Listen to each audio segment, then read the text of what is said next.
నరేంద్ర మోడీ 2016లో చేసిన ఒక వ్యాఖ్య, ఆ వీడియో ఇప్పుడు సోషల్ మీడియాలో తెగ తిరుగుతోంది. ఏంటి 10 ఏళ్ల కిందటి వీడియో కదా అని మీకు అనుమానం రావచ్చు. దాని వెనకాల చాలా మతలబు ఉంది. ఇప్పుడు ఆ మతలబు వివరించే ముందు వీడియోను మీరు చూడండి. कैमरा के सामने, टीवी कैमरा के सामने कितना लाए हो? अच्छा लाओ लाओ, और ऐसे कुर्ते में रख देते हैं। टीवी पे देखा कि नहीं देखा आपने? और चेहरा कितना भोला भाला था, ऐसा लगता था ये तो रोज की आदत वाले लगते हैं। और कुछ लोग तो टीवी के सामने कह रहे हैं इतना कम क्यों लाए? तो कहता है दूसरे थोड़े दिन के बाद दूंगा, तो कहते हैं कि जल्दी करना। एक और कह रहा है कि भाई मुझे तो दिया लेकिन थोड़ा उनको भी दे दो, थोड़ा संभालना पड़ेगा। ఈ వీడియోలో నరేంద్ర మోడీ అవినీతి పరుడుగా టీవీ కెమెరాల ముందు స్టింగ్ ఆపరేషన్లో దొరికిన ఒక నాయకుని గురించి చెప్తున్నాడు. ఎవరా నాయకుడు తెలుసా? ప్రస్తుతం బెంగాల్లో బీజేపీ ముఖ్యమంత్రిగా ప్రమాణ స్వీకారం చేసిన సువేందు అధికారిపై.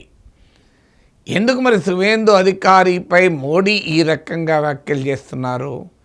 కారణం 2016లో సువేందు అధికారి బీజేపీలో లేరు.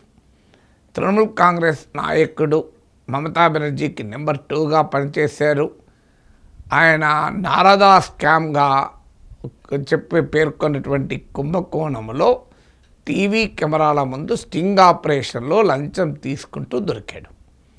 సో దాన్ని ఉద్దేశించి బీజేపీ ఎన్నికల ప్రచారంలో ప్రైమ్ మినిస్టర్ మోడీ ఎంత ఆసక్తికరంగా చెప్పాడో మీరు చూశారు. ఇదే నరేంద్ర మోడీ చాలా సందర్భాల్లో చెప్తూ ఉంటాడు, మై నా కావుంగా నా కానే దుంగా, न खाता हूं न खाने दूंगा. చూడండి మీరే వీడియో. ఈ వీడియో మీరు ఎన్నిసార్లు చూసుంటారు. నేను తినను, ఎవరిని తిననివ్వను అని.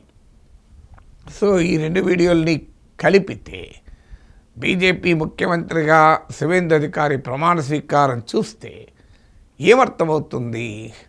సో నేను తినను, ఎవరిని తిననీయనంటూ తన రాజకీయ ప్రత్యర్థుల అవినీతిపై చీల్చి చెండాడిన మోడీయే ఇప్పుడు ఆ అవినీతి రాజకీయ నాయకుడిని అందలం ఎక్కించి ముఖ్యమంత్రి చేసి ఆ ప్రమాణ స్వీకారానికి కూడా ముఖ్య అతిథిగా హాజరయ్యారు. సో దీన్ని ఏమంటాం? దీన్ని 4I స్ట్రాటజీ అంటున్నారు. 4I. సో ఏంటి మొదటి ఐ? ఐడెంటిఫికేషన్. ప్రతిపక్షాలలో బలంగా ఉన్న అవినీతిపర నాయకులు ఎవరు, వీళ్ళను గుర్తించే పని బీజేపీ చేస్తుంది. అస్సాంలో హేమంత్ బిశ్వా శర్మని ఇలాగే గుర్తించింది. బెంగాల్లో సువేందు అధికారిని ఇలాగే గుర్తించింది. మహారాష్ట్రలో అశోక్ చవాన్ గుర్తించింది. ఇలా identify popular corrupt opposition leaders. ఇది first I. Second I investigate. ఇక ఆ తర్వాత వాళ్ళ మీదకి CBI, enforcement directorates, income tax వీళ్ళని పంపిస్తారు. సో మూడవది థర్డ్ ఏంటంటే ఇండక్ట్. వారు ఆ ఈడీ బాధలు, సిబిఐ బాధలు భరించలేక బీజేపీలో చేరుతామని ముందుకొస్తారు. సో బీజేపీలో చేరుతారు. వెంటనే లాండ్రీ ఆపరేషన్ మొదలవుతుంది. వాషింగ్ పౌడర్ పాలిటిక్స్ మొదలవుతుంది. Washing machine politics. వాళ్ళు లాండ్రీలో డ్రై క్లీనింగ్ అయిపోయి బయటికి తీస్తారు. తీసిన తర్వాత 4th ఐ ఇనాగ్రేట్. వారిని ముఖ్యమంత్రిగాను క్యాబినెట్ మంత్రిగాను ప్రమాణ స్వీకారాలు చేయిస్తారు. ఇది అస్సాంలో హేమంత్ బిశ్వా శర్మ కాంగ్రెస్లో ఉన్నప్పుడు సిబిఐ కేసులు ఎదుర్కొన్నాడు. బీజేపీలో చేరాడు, ముఖ్యమంత్రిగా వెలుగొందారు. ఇప్పుడు కేవలం అస్సాంలోనే కాదు, మొత్తం ఈశాన్య ప్రాంతంలోనే బీజేపీకి ఒక పెద్ద నాయకుడు.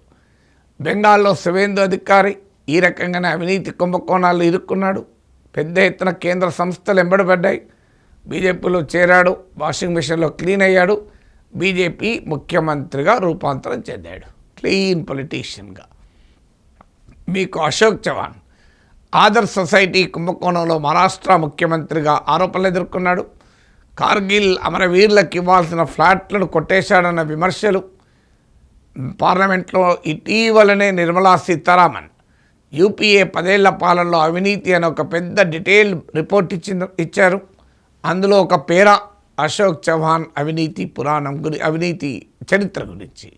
సో అశోక్ చౌహాన్ ఆదర్శ్ సొసైటీ కుంభకోణం గురించి ఈ నివేదిక పార్లమెంట్లో ఇచ్చిన తర్వాత వారం రోజులకు అశోక్ చౌహాన్ కాంగ్రెస్కు రాజీనామా చేశాడు, బీజేపీలో చేరాడు. అప్పటికే ఆయన వెనకాల సిబిఐలు ఈడీలు పడుతున్నాయి, కేసులున్నాయి. సో ఏమయ్యాడు?